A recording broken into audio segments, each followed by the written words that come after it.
Saudara 5 terdakwa kasus pembunuhan berencana Brigadir Yosua telah menyampaikan nota pembelaan atas tuntutan jaksa di hadapan majelis hakim pekan lalu. Setelah membacakan replik Sambo, Kuat dan juga Riki, kini giliran jaksa menanggapi pembelaan 2 terdakwa, yakni Putri dan juga Eliezer. Akankah jaksa menerima pembelaan terdakwa, terutama Richard Eliezer dengan status justice collaborator-nya? Tidak pernah terbayangkan sebelumnya kehidupan saya yang begitu terhormat dalam sekejap terperosok dalam nestapa dan kesulitan yang tidak terperikan. Demikianlah penyesalan kerap tiba belakangan. Kepada seorang jenderal berpangkat bintang 2 yang sangat saya percaya dan saya hormati, di mana saya yang hanya seorang prajurit rendah berpangkat barada yang harus mematuhi perkataan dan perintahnya, ternyata saya diperalat, saya dibohongi dan disia-siakan.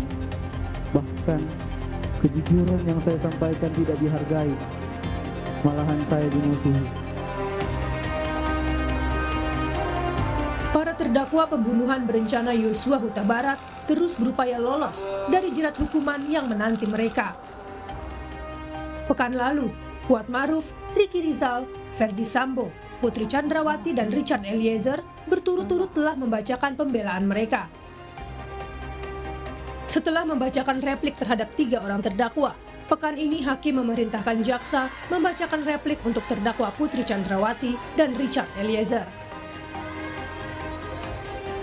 Selanjutnya kami memberi kesempatan kepada saudara penuntut umum untuk mengajukan replik pada hari Senin yang akan datang ya. Izin ya, kalau berkenan 1 minggu berkesempatan.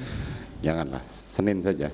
Siap. Biar kita sama-sama, kemudian nanti kita berikan kepada penasihat hukum untuk menanggapi replik terhadap penuntut umum pada hari Kamis yang akan datang. Ya. Baik, Mulia. Tak dimungkiri, tuntutan jaksa atas para terdakwa menggegerkan publik. Publik bereaksi, terutama atas tuntutan 12 tahun penjara untuk Eliezer yang juga berstatus sebagai justice kolaborator. Menjatuhkan pidana terhadap terdakwa Richard Eliezer Pudium Lumiu dengan pidana penjara selama 12 tahun dengan perintah agar terdakwa tetap ditahan, dipotong masa penangkapan.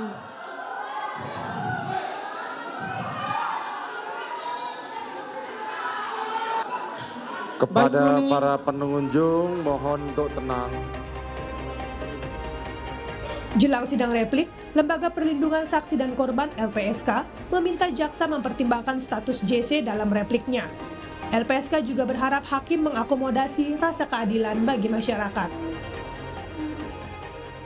Ya tentu secara umum begini ya, kehormatan hakim itu terlihat pada putusan yang dibuatnya dan pertimbangan yang melandasinya. Gitu. Jadi seluruh pengambilan keputusan itu harus kan berdasarkan peraturan perundang-undangan, ya, termasuk juga undang-undang yang mengatur tentang justice collaborator. Di sisi lain tentu juga harus juga memperhatikan rasa keadilan, ya, termasuk juga kearifan dalam masyarakat. Jadi hakim juga harus mengakomodir sebaiknya memperhatikan nilai-nilai hidup dalam masyarakat tentang rasa keadilan tersebut. Jelang sidang akhir sebelum pembacaan vonis, Pengadilan Negeri Jakarta Selatan mengajukan perpanjangan masa penahanan Sambo CS untuk kedua kalinya. Masa tahanan yang pertama akan berakhir pada 6 Februari mendatang dan akan kembali diperpanjang mulai tanggal 7 Februari hingga 30 hari ke depan. Tim Liputan, Kompas TV. Besok sidang kasus pembunuhan berencana Brigadir Yosua dilanjutkan dengan pembacaan replik Putri dan juga Eliezer atau jawaban dari jaksa atas pledoi nota pembelaan yang sudah dibacakan pada pekan lalu oleh Putri dan juga Eliezer. Seperti apa persiapan jelang sidang replik? Kita bergabung dengan jurnalis Kompas TV ada Triksi Valencia di Mabes Polri. Triksi, besok jaksa akan bacakan replik untuk terdakwa Putri dan juga Richard Eliezer. Sudah ada informasi sekiranya apa saja poin-poin yang akan disampaikan jaksa dalam repliknya?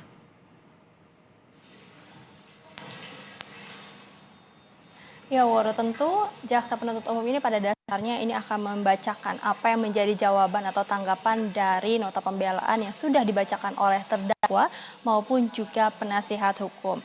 Dari pledoi tersebut, kemudian jaksa tentu sudah mencermati apa saja poin-poin yang kemudian nanti akan dilihat dan dicermati, dan nanti pada saat agenda replik ini kemudian akan dipaparkan apa saja kemudian poin-poinnya dan fakta hukum apa saja yang kemudian akan dibacakan menyanggah setiap nota pembelaan yang sudah disampaikan oleh para terdakwa maupun juga penasihat hukum.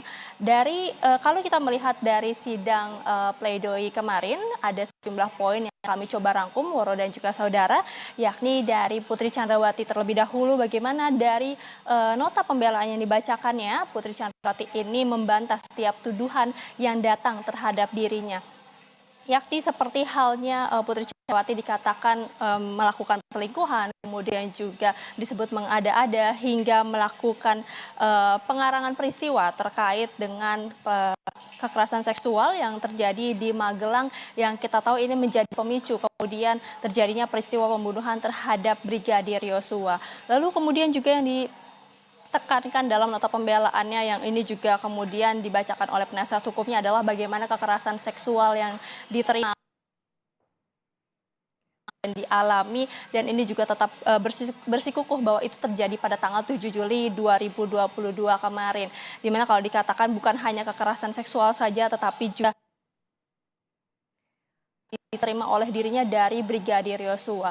Selain itu terkait peristiwa penembakan yang terjadi di rumah dinas Verdi Sambo, dikatakan Putri Chandrawati ini tidak mengetahui peristiwa tersebut lantaran ketika berada di dalam kamar sedang beristirahat, justru Putri Chandrawati ini terkejut ketika mendengar suara letusan yang cukup keras. Termasuk juga ketika Putri Chandrawati ini sudah berganti pakaian menjadi piyama, yang ini juga dibantah poinnya, dikatakan bahwa ini bukan untuk mendukung skenario yang dilakukan oleh Verdi Sambo atau yang sudah dibuat oleh Verdi Sambo terkait pelecehan seksual yang terjadi di rumah dinasnya. Melainkan Putri Chandrawati ini memang sudah kebiasaannya ketika sebelum beristirahat ini mengganti pakaian. Jadi bukan dikatakan mengganti pakaian piyama ini untuk mendukung skenario yang sudah direncanakan. Itu setidaknya kurang lebih poin yang dibacakan dalam pledoi Putri Chandrawati, Woro dan juga saudara. Sementara untuk Richard Eliezer dalam pledoinya yang diberi judul apakah harga kejujuran harus dibayar 12 tahun penjara, ada sejumlah poin yang kami lihat atau cermati adalah seperti pertama, bagaimana Richard Eliezer ini merasa sakit hati ketika kepercayaannya yang sudah ditaruh di atasannya yakni Verdi Sambo justru malah diperalat, dibohongi, dan sehingga terjadi atau menyebabkan peristiwa di rumah dinas yakni menewaskan Brigadir Yosua. Lalu kemudian dikatakan bahwa Richard Eliezer tidak pernah menduga bahwa ketaatannya maupun juga kepatuhannya terhadap atasannya justru ini malah disia-siakan oleh Verdi Sambo. Selain itu juga Richard menyampaikan bahwa dirinya diajar dan dididik untuk tidak berkhianat dan setia pada satuannya, termasuk juga tidak mempertanyakan apa saja kemudian perintah yang datang dari atasannya. Dan yang terakhir ini kemudian Richard Eliezer menyerahkan kepada majelis hakim setiap kejujuran termasuk juga setiap ketaatannya yang sudah dilakukan terhadap atasannya ini kepada majelis hakim untuk kemudian dipertimbangkan. Nah, ini yang kemudian nanti kita akan lihat, Woro, seperti apa jawaban dari jaksa penuntut umum terhadap nota pembelaan yang sudah dibacakan ini, terhadap poin-poinnya. Apa saja kemudian yang nanti akan dipaparkan dalam persidangan replik begitu yang nanti akan dilangsungkan pada hari Senin 30 Januari 2023, termasuk juga kita akan menanti apa yang kemudian kesimpulan dari jawaban ataupun replik jaksa penuntut umum yang akan diserahkan kepada majelis hakim. Apakah nanti majelis hakim diarahkan untuk menolak maupun juga menerima setiap nota pembelaan yang disampaikan oleh para terdakwa. Woro. Terkait dengan status justice collaborator ini juga yang selalu diwanti-wanti oleh LPSK sebelumnya, bahwa kesempatan diberikan oleh Richard Eliezer karena memang ia sebagai pembuka jalan untuk mengetahui kasus ini secara lebih luas lagi. Adakah informasi atau persiapan yang kemudian disiapkan oleh penasihat hukum dari Richard Eliezer? Seperti apa nanti jika semua pembelaan ini diterima atau tidak Adakah informasi yang Anda peroleh dari penasihat hukum Eliezer terkait dari hal ini? Dan selanjutnya dari replik ini ada sidang lanjutannya, yaitu sidang duplik. Triksi?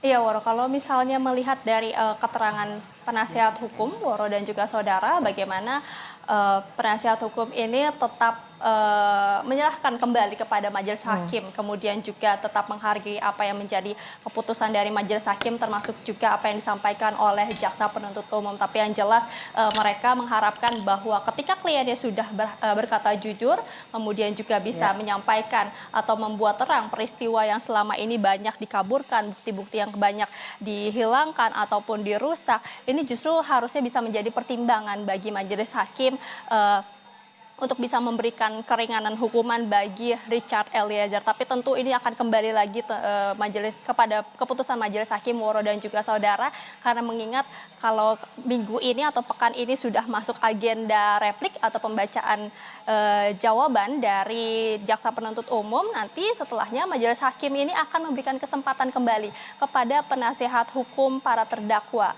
yakni dalam agenda duplik nanti penasihat hukum ini akan kembali menanggapi setiap jawaban-jawaban fakta hukum yang kemudian sudah dipaparkan oleh jaksa penuntut umum. Barulah nanti setelah itu majelis hakim kemudian melihat, mencermati, merangkum semua setiap keterangan yang sudah didapatkan oleh majelis hakim, baik dari dakwaan pertama kali sidang berlangsung, kemudian sampai dengan keterangan ahli, keterangan saksi, bukti-bukti, rangkaian peristiwa, hingga kemudian juga dengan tuntutan yang kemudian dibacakan oleh jaksa penuntut umum, termasuk juga nanti akan mempertimbangkan dari pledoi atau nota pembelaan, replik dan duplik yang juga sudah disampaikan pada agenda persidangan pekan ini. Nanti barulah setelah mempertimbangkan itu semua, majelis hakim ini nanti akan menetapkan apa yang menjadi putusan hukuman terhadap para terdakwa. Kalau kita melihat dari berjalannya persidangan sebelum-sebelumnya, ini kurang lebih dari agenda pertama sampai dengan agenda berikutnya hanya berjarak sekitar 1 minggu, 4-5 hari atau setidaknya 1 minggu. Jadi kurang lebih kira-kira membutuhkan waktu 2 minggu lagi Woro dan juga saudara untuk kemudian menanti apa yang menjadi jawaban dari putusan, maksud kami menanti apa yang menjadi putusan vonis dari majelis hakim terhadap 5 terdakwa, yakni Richard Eliezer, Putri Chandrawati, Verdi Sambo, Ricky Rizal, dan juga Kuat Ma'ruf. Dan bersama bagaimana jalannya sidang replik atau tanggapan dari jaksa atas nota pembelaan dari 2 terdakwa, Putri Chandrawati dan juga Richard Eliezer, yang sudah dilakukan pada pekan lalu. Terima kasih Triksi Valencia dari Mabes Polri Jakarta.